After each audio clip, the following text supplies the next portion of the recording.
Bom dia, bom dia. Eu quero ler o Salmo 116.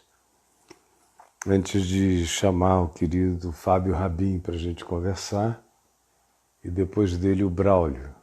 Mas, de saída, eu quero ler o Salmo 116, que diz: Amo o Senhor, porque Ele ouve a minha voz e as minhas súplicas. Esse aqui é um indivíduo que aprendeu a amar a Deus não por causa de dogmas, mas por causa de relacionamento.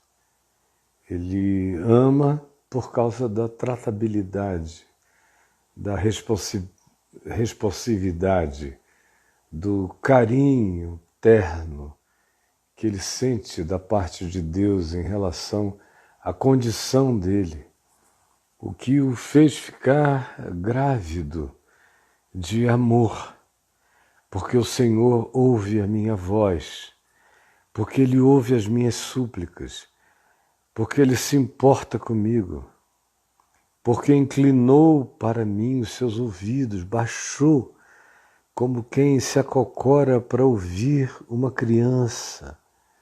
Por isso, eu o invocarei enquanto eu tiver vida. O que eu tenho de intimidade confiante nele e de amor sereno e cuidadoso dele para comigo, me estimulam a invocá-lo por todos os dias da minha vida. Laços de morte me cercaram, laços para serem puxados e me prenderem, e angústias do inferno, angústias indizíveis. O próprio inferno, como angústia, se apoderou de mim, das minhas emoções, me trazendo medo. Então eu caí em tribulação, caí em tristeza provocada pelas angústias do inferno. Embora ele saiba que Deus o ama e ele possa confiar nesse que se acocora para ouvir o clamor da criança fragilizada. No entanto, o poder das angústias do inferno, quando se apoderam da gente, abismam frequentemente a gente em tribulação e em tristeza. Então invoquei o nome do Senhor. Ó Senhor, livra minha alma, tira minha alma desse pit, desse buraco, desse abismo do inferno. Compassivo e justo, eu sei que Tu és, Senhor. Tu és misericordioso. Ouve a minha voz. Eu sei que Tu cuidas dos simples, dos puros de coração. Eu achava-me prostrado e Tu me salvaste. Agora falo eu com a minha alma atrasada. Com a mente eu reconheço que a aproximação do livramento de Deus em meu favor está chegando, mas a alma é retardatária. Eu preciso chamá-la de volta à sua posição de descanso. Por isso digo, volta minha alma ao teu sossego, pois o Senhor tem sido generoso para contigo. Não fiques impressionado, ó alma, com os bafos das angústias do inferno. Volta ao teu sossego. O Senhor é pelos simples de coração. O Senhor se curva e ouve a voz do teu clamor. Volta. E eu sei que eu tenho razões para ter essa confiança, porque Ele já livrou da morte a minha alma. Ele já livrou das lágrimas os meus olhos. Ele já livrou da queda os meus pés. Portanto, andarei na presença do Senhor na terra dos viventes. Toda essa experiência do amor de Deus, da bondade de Deus, do cuidado de Deus, do livramento divino, do curvar-se, do acocorar-se de Deus para ouvir melhor o clamor da minha alma infantil e perturbada, tudo isso me traz a demonstração absoluta e total de que Ele é aquele que livra da morte a minha alma, da lágrima aos meus olhos, da queda dos meus pés.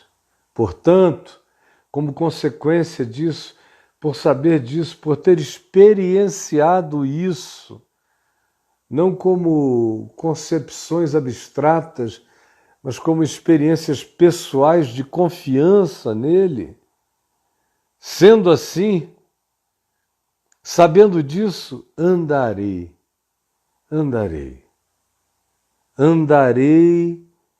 na presença do Senhor na terra dos viventes.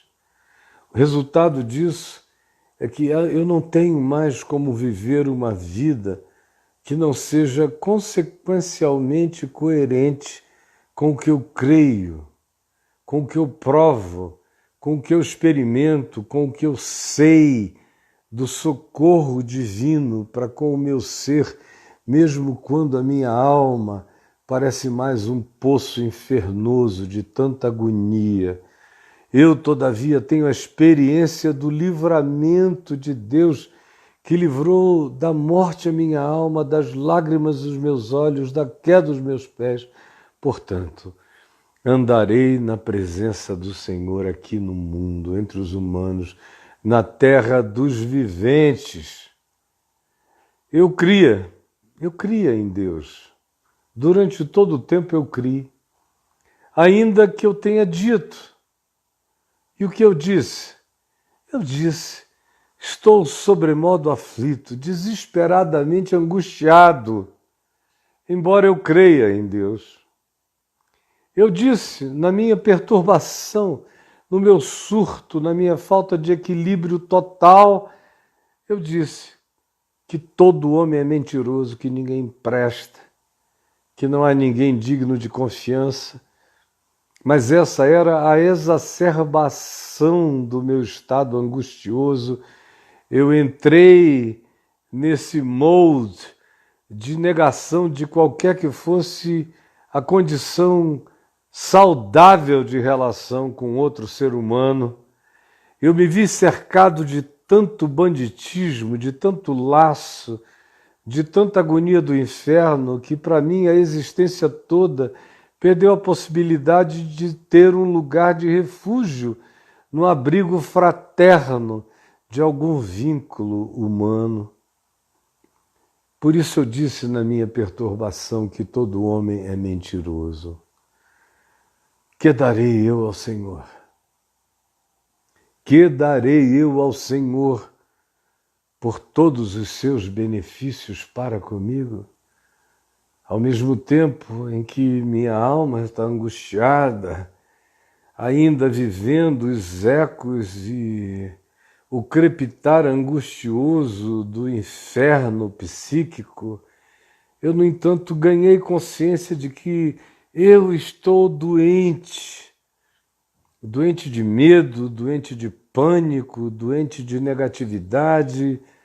Na minha mente, eu não consigo fazer nenhuma projeção de nenhum encontro humano que não seja de mentira, que seja de bondade. Eu entrei nesse laço da desesperança absoluta. Isso de um lado. Mas de outro lado, eu sou aquele que já viu Deus se abaixar, se acocorar, e falar baixinho e me perguntar o que é, meu filho. Fala. Por isso, eu tenho experiência do cuidado, do carinho, do amor, da atenção, da particularização bondosa do amor de Deus para comigo, e é o que me faz perguntar esperançosamente: que darei ao Senhor por todos os seus benefícios para comigo? Ele reconhece que há uma quantidade enorme de bondades, ele está traumatizado pelas experiências excepcionais, raras, mas a vida toda dele foi tomada e foi cercada de benefícios e benefícios e benefícios de Deus para com ele. Quando, todavia, chegou o dia da angústia, do laço, do inferno, da armadilha, da provocação, dos sentimentos confusos, de um inferno existencial angustioso, tudo que tinha sido a manifestação coerente, diária, de cuidado, de carinho, de bondade divinos para com ele, foi relativizada. No entanto, ele tinha uma raiz mais profunda do que a relativização e a dor poderiam arrancar nele. E aí ele pergunta, depois de reconhecer a perturbação e a negatividade absoluta da mente dele no estado no qual ele ficou, ele escala esse abismo perguntando: o que darei ao Senhor por todos os seus benefícios para comigo? Ele tem uma ideia: eureka, já sei, tomarei o cálice da salvação. O cálice da salvação e invocarei o nome do Senhor. Que darei ao Senhor? Eu não tenho nada para dar. Ele é o Deus da graça, Ele nunca fez nenhuma barganha comigo, nunca esteve em negociação comigo. Tudo que me fez foi graça, é favor imerecido. E eu estou aqui traumatizado por causa da maldade humana que me cerca e relativizo o próprio Deus, querendo que Ele teleguiasse a minha vida, robotizasse os meus inimigos, a perversidade dos homens, de modo que eu passasse pela terra sem experimentar a dor? Não. Eu sei que o que me ocorre quando praticado pelos homens tem a ver com a sandice de cada indivíduo, mas a vida em si, ela é carregada de tantas misericórdias de Deus para comigo. O que eu darei como reciprocidade a tanta bondade durante todo o curso da minha existência? Que darei? Eu já sei. Darei nada. Eu só tomarei mais graça, beberei mais desse amor, confiarei mais nessa fidelidade, tomarei o cálice da salvação e invocarei o Senhor com meu coração pacificado.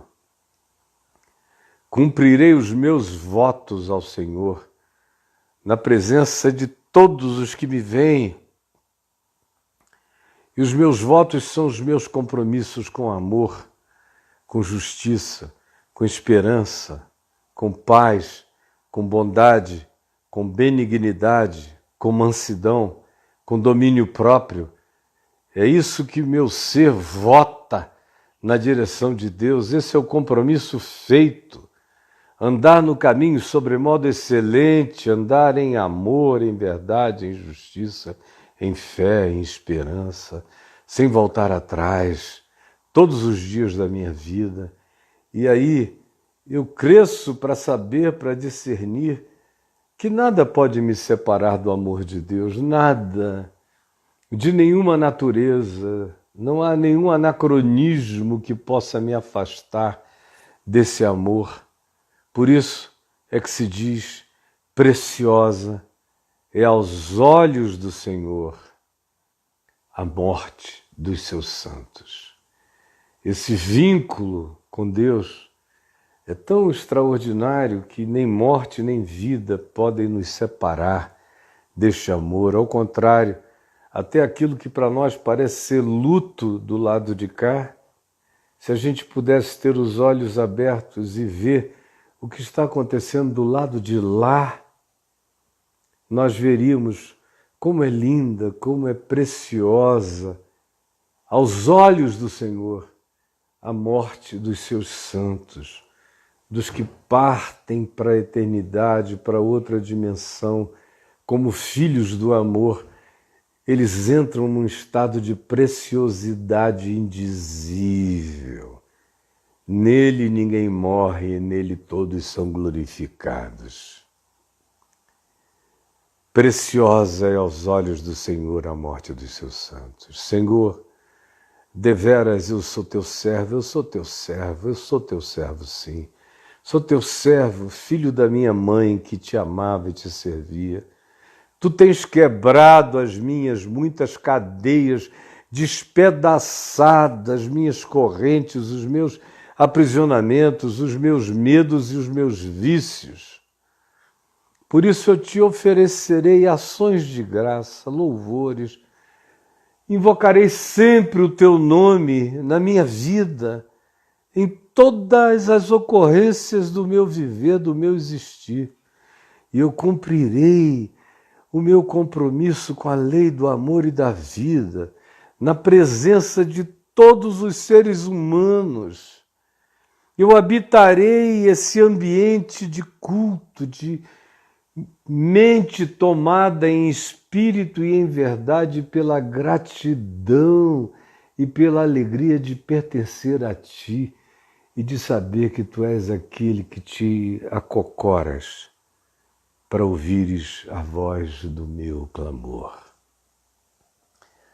Senhor Jesus, eu peço que essa palavra tão singela, tão meiga, tão simples, chegue agora no coração de tantos, trazendo consolação verdadeira, fortalecendo a consciência, quebrando ciclos e cadeias e prisões mentais, tirando infernos de dentro do coração de muitos, ajudando muitos a voltarem à sanidade, a abandonarem aquele espírito negativo e amargo e a abraçarem a tua graça inexplicável e a beberem mais e mais daquilo que não tem explicação.